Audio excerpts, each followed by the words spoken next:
Good evening. Thank you, Clarence Page, my friend, my brother, for those kind words of introduction. I want to thank each and every one of you, but especially the board of the Herblock Foundation and your president, Marcy, for giving me this great honor. Congratulations to the award winner tonight. It's a beautiful award. Enjoy it. Take it back to New York and take a look at it from time to time.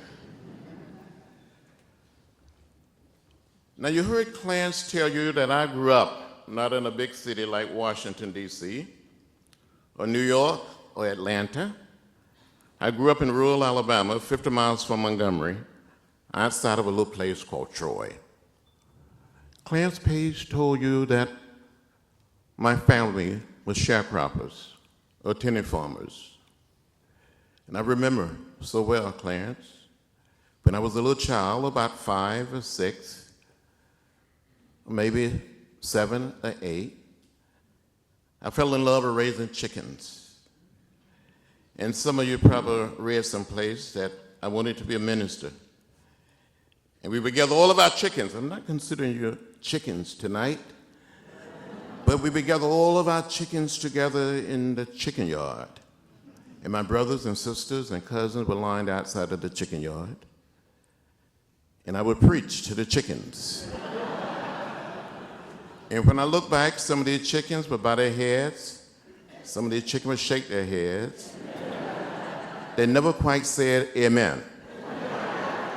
But I'm convinced that some of those chickens that I preached to during the 40s and the 50s tended to listen to me much better than some of my colleagues listen to me today in the Congress.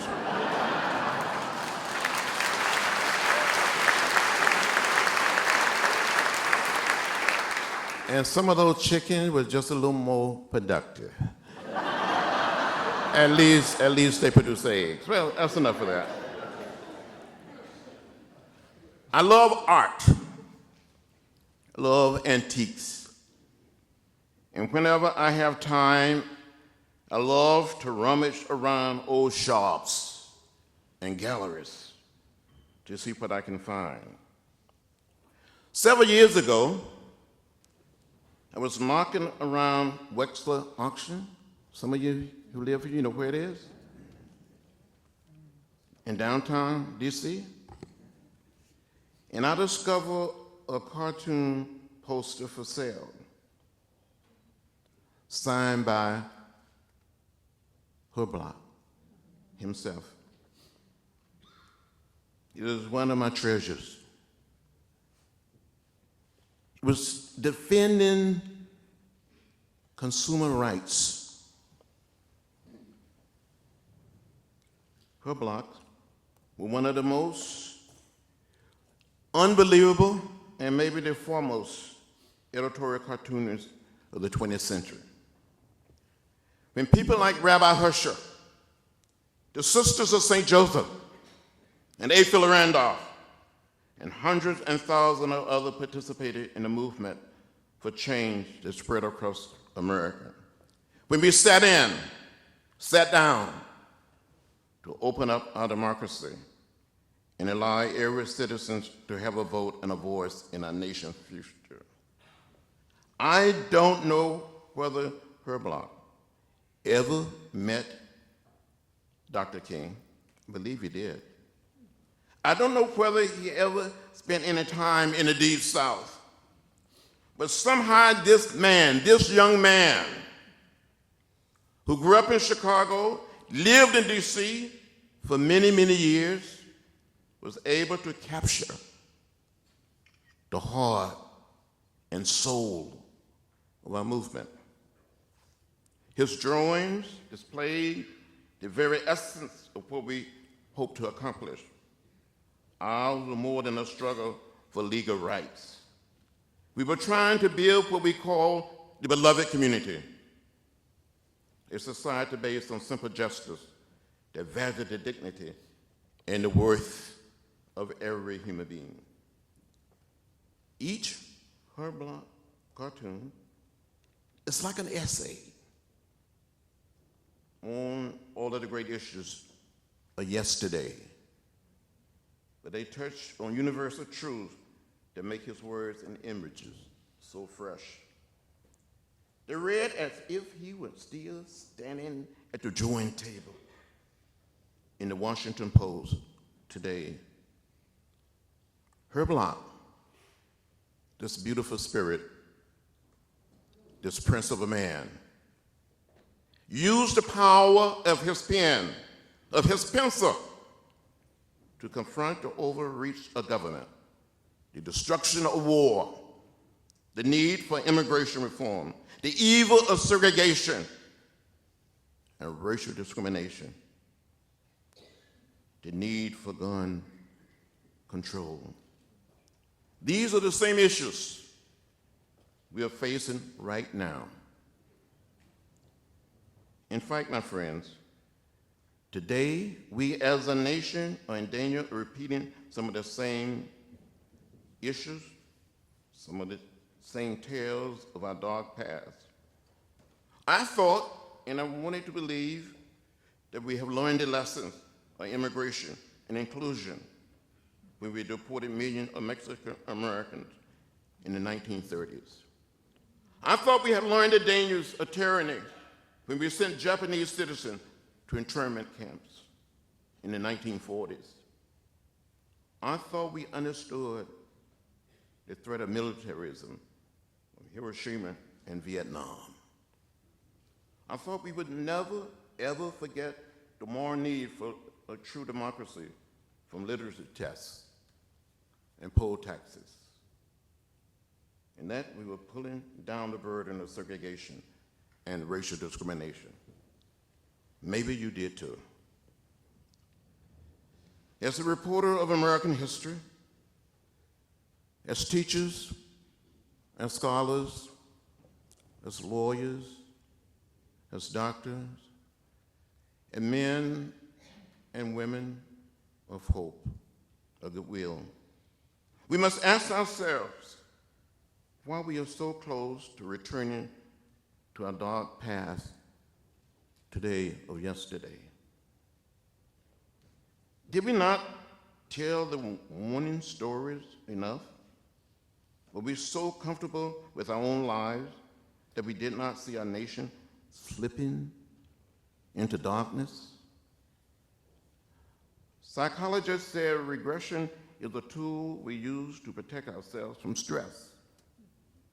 It is a return to the familiar when the present is too troubling. Sometimes I say to people, don't get lost in a sea of despair. Don't be troubled. Be hopeful. Be optimistic. And sometimes I say, be happy. In spite of it all, be happy. Have most of you heard the happy song? I listen to that music from time to time. And I get with my staff in Atlanta and here in Washington, and we dance to happy. So just be happy. And sometimes we all need a hug. People walk up to me and say, can I hug you? I say, yes, I need a hug. Thank you for hugging me. We have come a great distance, but we still have a great distance to go before we build a beloved community in America. The signs that I saw growing up in rural Alabama when we would visit Montgomery and Birmingham and Tuskegee and Nashville and Atlanta that said white waiting, colored waiting, white men, colored men, white women, colored women. Those signs are gone. And our children today will only see those signs in a book, in a museum, on a video. As members of this community, as citizens of this nation, as journalists, as reporters, a cartoonist. You must be headlights and not taillights. You must not bow down in fear or get lost in the sea of despair. When I was growing up, my mother and father and my grandparents would tell us over and over again, don't get in trouble. Don't get in the way. My mother would say, boy, you're too nosy. You want to know too much. But I wanted to know. But I was inspired by Rosa Parks and Martin Luther King Jr. and inspired by some of these unbelievable cartoons to get in the way, to get in trouble, good trouble, necessary trouble. If Herb Block can speak to you now, and he's speaking, saying we cannot afford to be quiet. We must get in the way, get in good trouble, necessary trouble, and we must make some noise.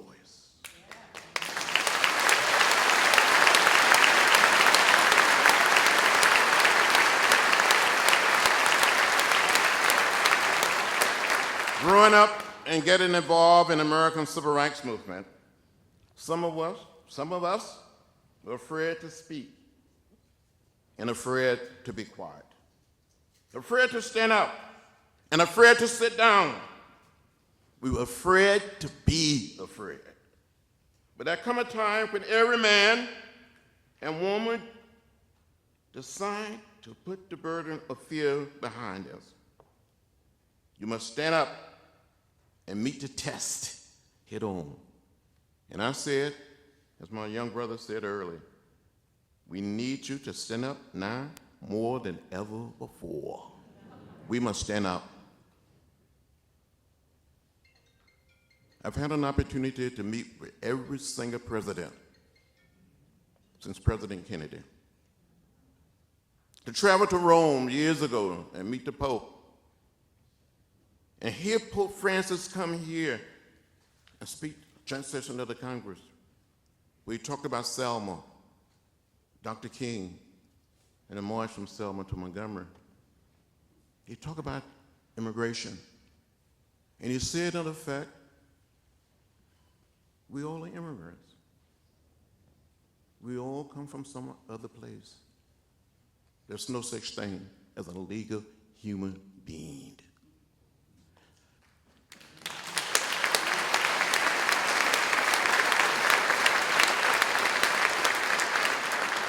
My last arrest, and I wish today that we had cartoonists like Herb Block. Picking up that pencil, picking up that pen, and saying to people in high places that we have to do something. Not to build walls, to build bridges. My last arrest was on Capitol Hill, October 2 years ago, when 8 members of Congress and 200 private citizens were trying to get the Speaker of the House of Representatives to bring forth a comprehensive immigration reform bill. It doesn't make sense for millions and millions of people, including young children, to be living in fear. Even today, I met 2 young girls, 8 and 10 years old. Their father has been deported. I gave them a hug. They hugged me back. And I promised them I would do whatever I can to stop this madness. We all come from some other place. And it doesn't matter whether we're black or white, Latino, Asian American, or Native American. We all live in the same house. Not just the American house, but the world house. So I beg of you, in the name of Herb Block, to stand up, meet the test head on. Let the chip fall where they may. As a young activist, I think I was more afraid to get arrested, and I was afraid to die. I knew I might be killed. During my first arrest, when I heard that we may be arrested, I wanted to look fresh. I wanted to look clean. I wanted to look sharp. What is that new word, Brenda, that young people are using today? I went downtown Nashville and bought a suit, a used suit. A vest came with it.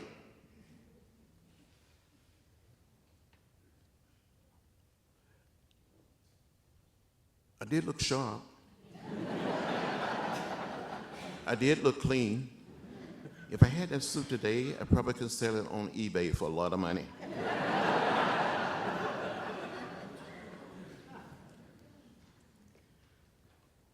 Look, we must be hopeful. We must be optimistic.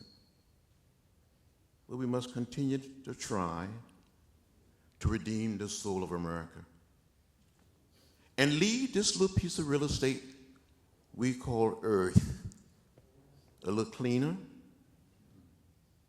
a little greener, and a little more peaceful for generations yet unborn.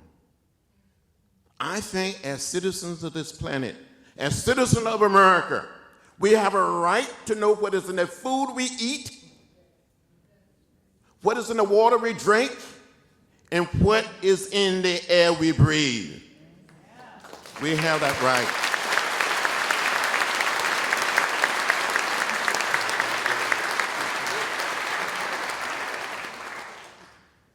Someone asked me from time to time, were you afraid on the march, the attempted march from Selma to Montgomery? I've been looking at some of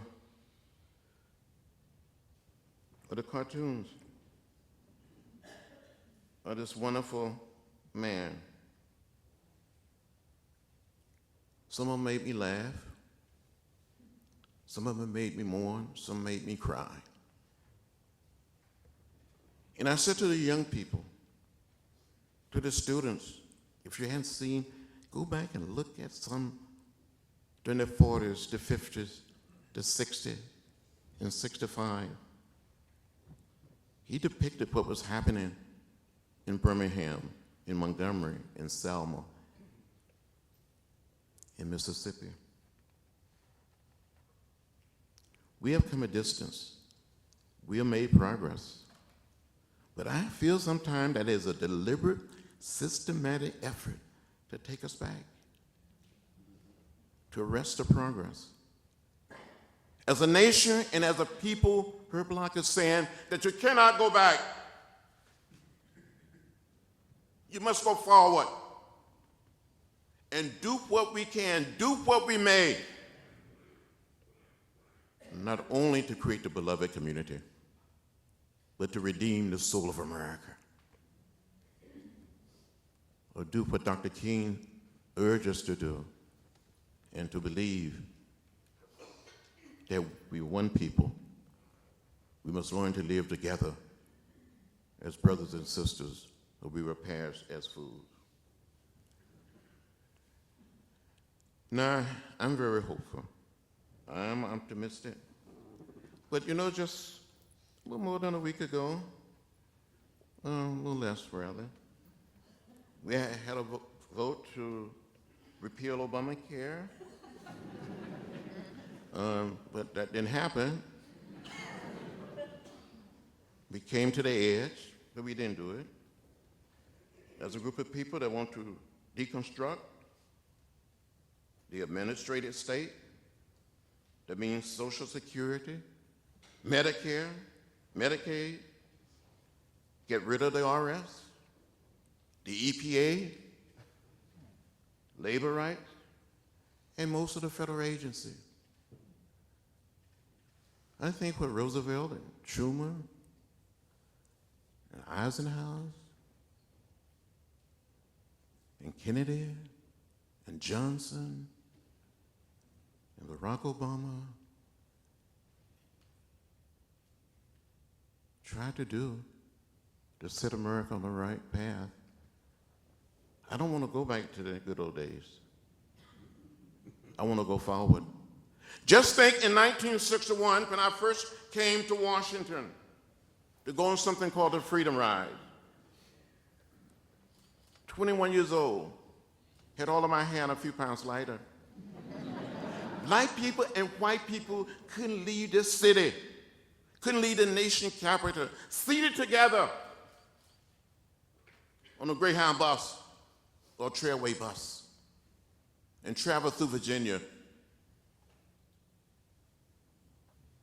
through North Carolina, South Carolina, Georgia, Alabama, Mississippi. We were on our way to New Orleans to test a decision of the United States Supreme Court. Go back and see that cartoon, that Herbert Spencer, about what happened to us on the Freedom Rides. We were left bloody, some of us beaten, unconscious. Some people almost died. But President Kennedy and his brother Robert Kennedy, the Attorney General, intervened and got the Interstate Commerce Commission to issue an order. And those signs that said white waiting, colored waiting, white men, colored men, white women, colored women, came tumbling down. We need the power of the federal government to be on the right side of the rights of people. And that's what Herb Block was talking about in those campaigns.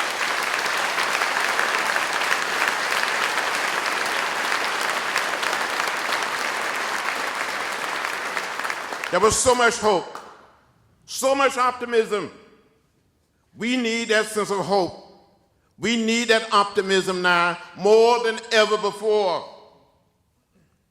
Here in the nation's capital, in this city, my friends, there are dark clouds gathering over the Capitol, the courts, and the White House. We must not fool ourselves or believe that the worst kind of government, fascism, dictatorship, could never happen here, because it has not happened yet. I don't want to scare anybody. I don't want to alarm you. But we must be on guard. We must do all we can to make sure that every door that opens to tyranny is closed, and every entrance to corruption is boarded up and shut down. We can do it. Have faced what you are facing. They want to put some of us in a corner so it's hard for you to operate and shut you out of meeting where you rightfully belong, so you can't be depended on as an important source of news. That's what they want to do to the press. If it hadn't been for the press, where would we be? Where would we be as a nation and as a people? We cannot afford to speak our issues into some dark corner, under some rug. We have to bring it into the open light. So I think each and every one of you who used the pen, who used the camera, during the 60s, people beat reporters. Not just the protesters. They took their cameras during the Freedom Rides, or during the sit-ins, during the marches. We need a strong, free press, now more than ever before.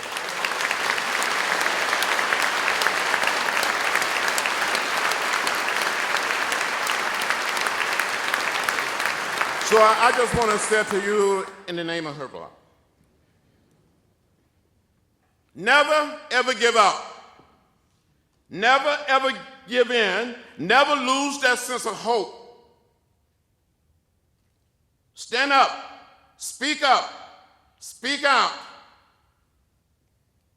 The American people are with you. Nothing was so moving and amazing to me during the past 2 days than to see hundreds and thousands, really millions of women marching And our march was more than 63,000 in Atlanta. They asked me to lead their march, and I led it. I said I marched on Washington in 1963. I marched in Nashville as a student.